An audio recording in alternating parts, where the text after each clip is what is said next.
Hai semuanya, perkenalkan nama saya Rilo Bina Pambudi Sugiarto. Saya berasal dari kelas 12 MIPA 2. Di sini saya akan membahas mengenai materi PKN di bab 4, yaitu dengan judul Dinamika Persatuan dan Kesatuan dalam Konteks NKRI atau Negara Kesatuan Republik Indonesia. Nah, di bab 4 ini akan ada 3 poin yang akan kita bahas. Yang pertama, A. Hakikat Negara Kesatuan, B. Hakikat Negara Kesatuan Republik Indonesia, dan yang ketiga C. Persatuan dan Kesatuan Bangsa Indonesia dari masa ke masa. Nah, di subbab A atau Hakikat Negara Kesatuan akan ada 3 poin yang akan kita bahas nih teman-teman. Yang pertama mengenai pengertian negara kesatuan, dan yang kedua mengenai ciri-ciri negara kesatuan, dan yang ketiga mengenai macam-macam negara kesatuan. Langsung aja kita masuk ke poin pertama yang ada di bab A, yaitu pengertian negara kesatuan. Pengertian negara kesatuan sendiri adalah negara bersusun tunggal, yakni kekuasaan untuk mengatur seluruh daerahnya ada di tangan pemerintahan pusat. Nah, pengertian negara kesatuan sendiri ini ada beberapa versi ya menurut para ahli. Yang pertama kita ambil dari menurut C.F. Strong. Nah, menurut C.F. Strong, unitarisme atau negara kesatuan adalah bentuk dari negara berdaulat yang hanya memiliki satu kekuasaan tertinggi, yaitu pemerintah pusat. Nah, yang kedua beda lagi nih dari Abu Daud Busro. Menurutnya, negara kesatuan adalah suatu negara yang bersifat tunggal atau tidak terbagi menjadi beberapa negara. Nah, lain lagi dari yang ketiga nih, yaitu dari Kusnadi dan Haji Ibrahim. Negara kesatuan hanya terbentuk sebagai satu negara saja dan tidak terdapat negara lain di dalamnya. Next, kita langsung masuk ke poin kedua dari subbab A, yaitu ciri-ciri negara kesatuan. Ada 5 ciri-ciri negara kesatuan yang bisa kita bahas nih teman-teman. Yang pertama, hanya memiliki satu undang-undang dasar yang mengatur semua aspek kehidupan berbangsa dan bernegara. Dan yang kedua, hanya memiliki satu kepala negara yang dibantu oleh menteri. Yang ketiga, hanya memiliki satu lembaga MPR dan DPR yang mempunyai beberapa perwakilan di daerah. Dan yang keempat, wilayahnya terbagi atas daerah-daerah. Dan yang kelima atau yang terakhir, menganut sistem sentralisasi pusat atau sistem sentralisasi daerah. Langsung aja kita beralih ke poin ketiga dari subbab A, yaitu macam-macam negara kesatuan. Nah, negara kesatuan ini terbagi menjadi 2 macam ya teman-teman.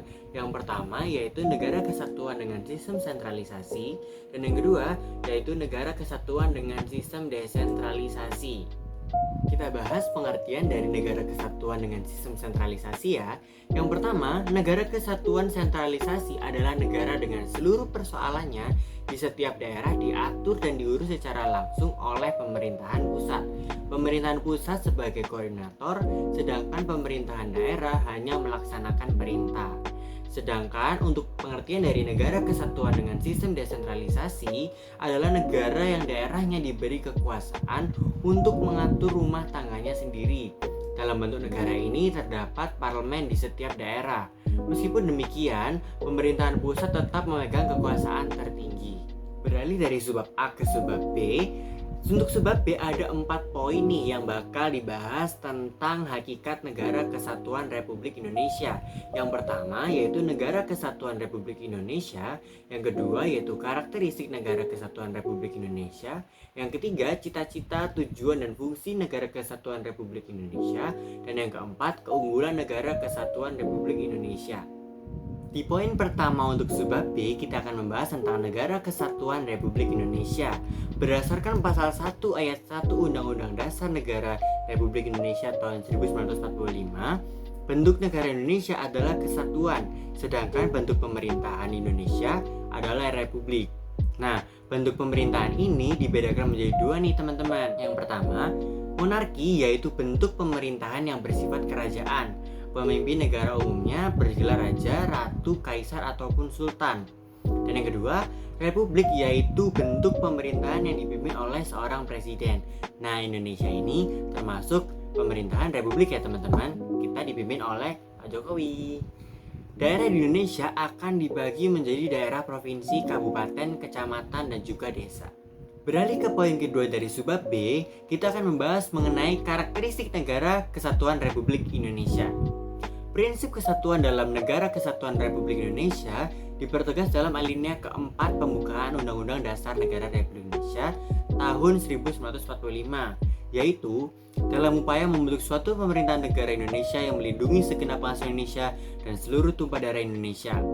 Karakteristik negara kesatuan Indonesia juga dapat dipandang dari segi kewilayahan nih teman-teman. Pasal 25A Undang-Undang Dasar Negara Republik Indonesia tahun 1945 menentukan bahwa Negara Kesatuan Republik Indonesia adalah sebuah negara kepulauan yang berciri Nusantara dengan wilayah yang batas-batas dan hak-haknya ditetapkan oleh undang-undang. Selanjutnya kita masuk ke poin ketiga dari subbab B, yaitu cita-cita, tujuan, dan fungsi Negara Kesatuan Republik Indonesia. Cita-cita dan tujuan NKRI ditegaskan dalam pembukaan Undang-Undang Dasar Negara Republik Indonesia tahun 1945, alinea keempat yang isinya A. Melindungi segenap bangsa dan seluruh tumpah darah Indonesia. B. Memajukan kesejahteraan umum. C. Mencerdaskan kehidupan bangsa. D. Ikut melaksanakan ketertiban dunia yang berdasarkan kemerdekaan, perdamaian abadi, dan keadilan sosial. Nah, untuk mewujudkan tujuan negara, NKRI punya fungsi-fungsi yang dilaksanakan nih. Yang pertama, fungsi keamanan dan ketertiban. Dan yang kedua, fungsi kesejahteraan dan kemakmuran rakyatnya. Yang ketiga, fungsi pertahanan. Keempat dan yang terakhir, fungsi keadilan. Yuk lanjut ke poin keempat dari subbab B, keunggulan Negara Kesatuan Republik Indonesia. Indonesia punya keunggulan di 5 bidang nih teman-teman. Yang pertama, keunggulan di bidang ideologi. Indonesia memiliki ideologi negara yang sangat kuat, yaitu Pancasila. Yang kedua, di bidang politik nih, Indonesia mampu bersinar di kancah internasional dengan sistem politik luar negeri bebas aktif loh. Ketiga, ada di bidang ekonomi. Letak geografis Indonesia yang strategis, sumber daya yang melimpah merupakan suatu potensi kekuatan ekonomi yang besar. Keempat, bidang sosial budaya. Keberagaman suku, ras, budaya, dan istiadat di Indonesia juga menjadi keunggulan tersendiri bagi NKRI. Kelima dan yang terakhir adalah bidang pertahanan dan keamanan. Doktrin Hankam Rata sebagai strategi dari Hamkamnas yang merupakan penjabaran dari Pancasila. Gak kerasa kita udah masuk ke pembahasan subbab terakhir, yaitu subbab C, persatuan dan kesatuan bangsa Indonesia dari masa ke masa. Yang pertama kita akan membahas tentang persatuan dan kesatuan bangsa Indonesia pada masa awal kemerdekaan, yaitu pada tanggal 18 Agustus 1945 sampai dengan 27 Desember 1949. Pada periode ini, bentuk negara Republik Indonesia adalah kesatuan, dengan bentuk pemerintahan adalah republik, yang mana presiden berkedudukan sebagai kepala pemerintahan sekaligus sebagai kepala negara. Sistem pemerintahan yang dipakai adalah sistem pemerintahan presidensial. Dalam periode ini, yang dipakai sebagai pegangan adalah Undang-Undang Dasar Negara 1945. Walaupun Undang-Undang Dasar 1945 telah berlaku, namun yang baru dapat dibentuk hanya presiden, wakil presiden, serta para menteri dan gubernur. Provinsi yang baru dibentuk terdiri atas 8 wilayah yang terdiri atas Jawa Barat, Jawa Tengah, Jawa Timur, Sumatera, Borneo, Sulawesi, Maluku, dan Sunda Kecil. Untuk melawan propaganda Belanda pada dunia internasional, maka pemerintahan Republik Indonesia mengeluarkan 3 buah maklumat, yaitu Maklumat Wakil Presiden nomor X pada tanggal 16 Oktober 1945 yang menghentikan kekuasaan luar biasa dari presiden sebelum masa waktunya berakhir, seharusnya berlaku selama 6 bulan. Maklumat pemerintahan tanggal 3 November 1945 tentang pembentukan partai politik yang sebanyak-banyaknya oleh rakyat. Maklumat pemerintah tanggal 14 November 1945 atau yang terakhir, yang intinya mengubah sistem pemerintahan presidensial menjadi sistem pemerintahan parlementer. Nah, secara konseptual, perubahan ini diharapkan akan mampu mengakomodasi semua kekuatan yang ada di dalam negeri. Akan tetapi pada kenyataannya, sistem ini justru membawa bangsa Indonesia ke dalam keadaan yang tidak stabil nih teman-teman. Sistem pemerintahan parlementer tidak berjalan lama. Dalam rentan waktu itu, terjadi beberapa kali pergantian kabinet. Kabinet yang pertama dipimpin oleh Sultan Syahrir yang dilanjutkan dengan Kabinet Syahrir II dan III. Sewaktu bubarnya Kabinet Syahrir III, sebagai akibat beruncingnya pertikaian antara Indonesia Belanda, pemerintahan kabinet membentuk Kabinet Presidensial kembali pada tanggal 27 Juni 1947 sampai dengan 3 Juli 1947. Namun, atas desakan dari beberapa partai politik, Presiden Soekarno kembali membentuk kabinet parlementer seperti berikut. Yang pertama, Kabinet Amir Syarifuddin I pada tanggal 3 Juli 1947 sampai dengan 11 November 1947. Kabinet Amir Syarifuddin II 11 November 1947 sampai dengan 29 Januari 1948. Dan yang ketiga ada Kabinet Hatta I 29 Januari 1948 sampai dengan 4 Agustus 1949. Yang keempat ada Kabinet Darurat Mr. Syarifuddin Prawiranegara yang dibentuk pada tanggal 19 Desember 1948 sampai dengan 13 Juli 1949. Dan yang terakhir ada Kabinet Hatta II yang dibentuk pada tanggal 4 Agustus 1949 sampai dengan 20 Desember 1949. Periode ini juga ditandai dengan munculnya gerakan-gerakan separatis dengan tujuan mendirikan negara baru yang memisahkan diri dari Negara Kesatuan Republik Indonesia, seperti pemberontakan Partai Komunis Indonesia atau PKI, Gerakan Darul Islam atau Tentara Islam Indonesia, DI atau TII di daerah Jawa Barat. Next, kita akan membahas tentang Persatuan dan Kesatuan Bangsa pada masa Republik Indonesia Serikat, yaitu pada tanggal 27 Desember 1949 sampai dengan 17 Agustus 1950. Republik Indonesia Serikat atau RIS terbentuk pada tanggal 27 Desember 1949 sebagai kesepakatan konferensi meja bundar. Pasca pengakuan kedaulatan pada 27 Desember 1949, masalah-masalah di bidang ekonomi yang dihadapi Indonesia terjadi ada beberapa nih teman-teman, yaitu belum terwujudnya kemerdekaan ekonomi, perkebunan dan instalasi industri rusak, jumlah penduduk meningkat cukup tajam, utang negara meningkat dan inflasi cukup tinggi, defisit dalam perdagangan internasional, kekurangan tenaga ahli untuk menuju ekonomi nasional, dan yang terakhir, rendahnya penanaman modal asing akibat dari konflik Irian Barat. Pada tanggal 19 Mei 1950, dicapai kesepakatan yang dituangkan dalam Piagam Perjanjian nih teman-teman. Disebutkan pula dalam perjanjian tersebut bahwa Negara Kesatuan Republik Indonesia menggunakan Undang-Undang Dasar baru yang merupakan gabungan dua konstitusi yang berlaku, yaitu Konstitusi RIS dan juga Undang-Undang Dasar 1945 yang menghasilkan Undang-Undang Dasar Sementara 1950. Sejak saat itulah pemerintahan menjalankan pemerintahan dengan menggunakan Undang-Undang Dasar Sementara 1950. Pada masa Republik Indonesia Serikat juga terdapat gerakan-gerakan separatis yang terjadi di beberapa wilayah di Indonesia. Di antaranya Gerakan Angkatan Perang Ratu Adil atau APRA, pemberontakan Andi Aziz di Makassar, dan yang terakhir Gerakan Republik Maluku Selatan atau RMS.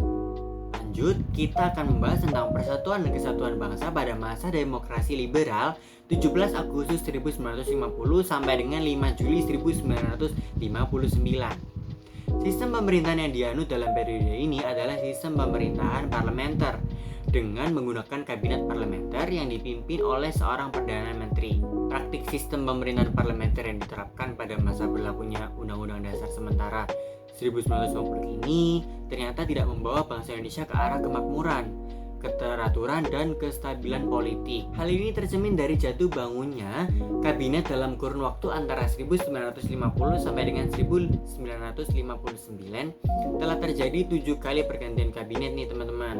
Yang pertama yaitu Kabinet Nasir yang dimulai pada tanggal 6 September 1950 sampai dengan 27 April 1951. Yang kedua ada dari Kabinet Sukirman yang dimulai pada tanggal 27 April 1951 sampai dengan 3 April 1952. Dan yang ketiga ada Kabinet Wilopo yang dimulai pada tanggal 3 April 1952 sampai dengan 30 Juli 1953. Yang keempat ada Kabinet Ali Sastro Amijojo, satu yang dimulai pada tanggal 30 Juli 1953 sampai dengan 12 Agustus 1955. Yang kelima ada Kabinet Burhanuddin Harahap yang dimulai pada tanggal 12 Agustus 1955 sampai dengan 24 Maret 1956. Yang keenam ada Kabinet Ali Sastroatmojojo II yang dimulai pada tanggal 24 Maret 1956 sampai dengan 9 April 1957. Dan yang terakhir atau yang ketujuh ada dari Kabinet Juanda atau Karya yang dimulai pada tanggal 9 April 1957 sampai dengan 10 Juli 1959. Hal yang menyebabkan kondisi negara kacau pada periode ini adalah tidak berhasilnya Badan Konstituante menyusun Undang-Undang Dasar yang baru. Kondisi tersebut mendorong Presiden untuk menggunakan wewenangnya, yakni mengeluarkan dekret Presiden tanggal 5 Juli tahun 1959 yang isinya pembubaran konstituante, memberlakukan kembali Undang-Undang Dasar 1945 dan tidak berlakunya lagi Undang-Undang Dasar sementara 1950, pembentukan MPR dan DPA sementara. Pada periode ini juga terjadi beberapa gerakan separatis nih di daerah Indonesia, diantaranya Gerakan Darul Islam atau Tentara Islam Indonesia atau DI atau TII. Lalu juga ada pemberontakan PRRI atau Permesta, Pemerintahan Revolusioner Republik Indonesia atau Perjuangan Rakyat Semesta. Selanjutnya kita akan membahas tentang Persatuan dan Kesatuan Bangsa pada masa Orde Lama, yaitu pada tanggal 5 Juli 1959 sampai dengan 11 Maret 1966. Dengan berlakunya kembali Undang-Undang Dasar Negara Republik Indonesia tahun 1945 berdasarkan Dekret Presiden 5 Juli 1959, bangsa Indonesia memasuki periode terpimpin dan sistem pemerintahan menganut sistem presidensial. Tetapi terjadi beberapa penyimpangan nih teman-teman. Berikut ini adalah beberapa penyimpangan selama pelaksanaan demokrasi terpimpin. Yang pertama, membubarkan DPR hasil pemilu dan menggantikannya dengan membentuk DPR GR atau DPR gotong royong yang anggotanya diangkat dan diberhentikan oleh presiden. Lalu yang kedua ada penetapan Insinyur Soekarno sebagai presiden seumur hidup oleh MPRS. Yang ketiga ada pimpinan lembaga-lembaga dijadikan menteri negara. Yang keempat, presiden membuat ketetapan yang semestinya berupa undang-undang. Yang kelima ada pidato presiden yang berjudul penemuan kembali revolusi kita ditetapkan sebagai garis besar haluan negara oleh MPRS yang bertentangan dengan Undang-Undang Dasar Negara Republik Indonesia tahun 1945. Gagasan Nasakom inilah yang memberikan peluang bangkitnya Partai Komunis Indonesia atau PKI ini teman-teman. Hal tersebut dimasukkan dalam Undang-Undang Republik Indonesia nomor 18 tahun 1965 tentang pemerintah daerah di mana semua unsur Nasakom termasuk di dalamnya PKI harus diperhatikan dalam perunjukan unsur pimpinan Dewan Perwakilan Rakyat Daerah. Karena merasa mempunyai posisi yang kuat nih, PKI melakukan pemberontakan pada tanggal 30 September 1965 yang menewaskan 7 orang perwira TNI Angkatan Darat. Tuntutan rakyat agar presiden membubarkan PKI banyak disuarakan. Disebut tiga tuntutan rakyat atau Tritura. Next, kita akan membahas tentang Persatuan dan Kesatuan pada masa Orde Baru, yakni pada tanggal 11 Maret 1966 sampai dengan 21 Mei 1998. Kepemimpinan Presiden Soekarno dengan demokrasi terpimpinnya akhirnya jatuh pada tahun 1966. Masa Orde Lama diganti dengan masa Orde Baru yang dipimpin oleh Soeharto. Prioritas utama yang dilakukan oleh pemerintahan Orde Baru bertumbuh pada pembangunan ekonomi dan stabilitas nasional yang mantap.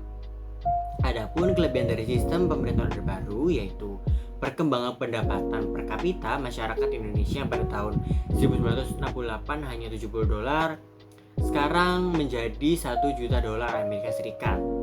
Suksesnya program transmigrasi, suksesnya program keluarga berencana atau KB, dan juga sukses memerangi buta huruf. Akan tetapi dalam perjalanan pemerintahannya, Orde Baru melakukan beberapa penyimpangan terhadap Pancasila dan Undang-Undang Dasar 1945 seperti bidang ekonomi, terjadinya praktik monopoli ekonomi teman-teman. Di bidang politik, kekuasaan berada di tangan lembaga eksekutif, bukan legislatif. Bidang hukum, terjadinya praktik KKN dalam pemerintahan. Pada tanggal 21 Mei 1998, Presiden Soeharto menyatakan mengundurkan diri. Sebagai gantinya, B.J. Habibie yang ketika itu menjabat sebagai wakil presiden dilantik sebagai Presiden Republik Indonesia yang ketiga. Masa jabatan Presiden B.J. Habibie berakhir setelah pertanggungjawabannya ditolak oleh sidang umum MPR pada tanggal 20 Oktober 1999. Selanjutnya dan yang terakhir kita akan membahas tentang persatuan dan kesatuan pada masa reformasi, yaitu pada periode 21 Mei 1998 sampai dengan sekarang. Gejolak politik di era reformasi semakin mendorong usaha penegakan kedaulatan rakyat dan bertekad untuk mewujudkan pemerintahan yang bersih dari korupsi, kolusi, dan nepotisme yang menghancurkan kehidupan bangsa dan negara. Untuk itu, perlu disusun pemerintahan yang konstitusional atau pemerintahan yang berdasarkan pada konstitusi. Pemerintah konstitusional bercirikan bahwa konstitusi negara itu berisi adanya pembatasan kekuasaan pemerintahan atau eksekutif, jaminan atas hak asasi manusia dan hak-hak warga negara. Dengan mengamandemen Undang-Undang Dasar 1945 menjadi konstitusi yang bersifat konstitusional, diharapkan dapat terbentuk sistem pemerintahan yang lebih baik dari yang sebelumnya. Amandemen atas UUD 1945 telah dilakukan oleh MPR sebanyak 4 kali, yaitu pada tahun 1999, 2000, 2001, dan 2002. Selain itu, perubahan Undang-Undang Dasar 1945 juga mengubah struktur ketatanegaraan Indonesia. Nah, itu tadi teman-teman yang kita bahas mengenai bab 4 PKN, dinamika Persatuan Kesatuan Republik Indonesia. Semoga apa yang saya sampaikan ini bermanfaat ya buat teman-teman semua. Terima kasih sudah menonton video ini sampai habis. Hal ini tercermin dari jatuhnya Pak. Kondisi ini Kita lanjut membahas tentang persatuan dan kesatuan pada masa Orde Baru atau bangsa